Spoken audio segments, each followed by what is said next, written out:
26,000 మంది రెసిడెన్షియల్ స్కూల్లో చదువుతున్న పిల్లలు ఎవరైతే ఉన్నారో వీళ్లకు దాదాపు 2 సంవత్సరాల నుంచి ప్రభుత్వం బిల్లులు చెల్లించకపోవడం వల్ల మరి దయనీయమైన పరిస్థితి ఎదుర్కోవడంతో పాటు వాళ్ళను ఆ స్కూళ్ళ నుంచి పంపించేటువంటి పరిస్థితి ఉంది.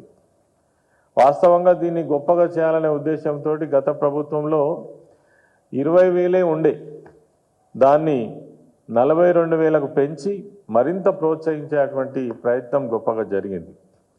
తర్వాత దీనికి బడ్జెట్స్ కూడా ఎక్కడ లోటు లేకుండా ప్రతి సంవత్సరం ప్రభుత్వంలో బడ్జెట్ 100 కోట్ల రూపాయల నిధులు వెచ్చించి మరి 80 కోట్ల రూపాయలేమో రెసిడెన్షియల్ స్కూల్లో చదివే పిల్లలకు, 20 కోట్ల రూపాయలేమో డే స్కాలర్గా చదివేటువంటి పిల్లలకు ఎప్పటికప్పుడు ఏ రకమైనటువంటి ఇబ్బంది లేకుండా మరి ఆ యాజమాన్యాలకు బిల్లులు కట్టించడం వల్ల వాళ్ళు రెసిడెన్షియల్ స్కూల్లో పిల్లలకు మంచి అన్ని వసతులు ఇచ్చి విద్య అందించేటువంటి అవకాశం ఉండే. కానీ ఇప్పుడు 2 సంవత్సరాల నుంచి 200 కోట్ల పైచీలకు నిధులు ఒక్క పైసా కూడా మరి రిలీజ్ చేయడం లేదు. మరి పాఠశాల చదువుతున్నటువంటి పిల్లల పరిస్థితి ఎలా? చాలా దారుణం.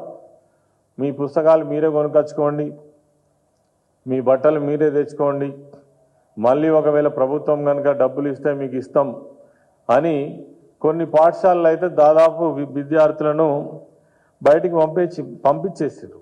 దీనివల్ల ఏం జరుగుతుందని అంటే ఏదైతే ఎస్సీ ఎస్టీ విద్యార్థులు గొప్పగా చదువుకొని సమాజంలో గౌరవంగా ఉండాలి, సమాజంలో అందరితో సమానంగా వాళ్ళు కూడా ఎదగాలనే ఉద్దేశం ఏదైతే ఉందో మరి పూర్తిగా దెబ్బతింటుంది.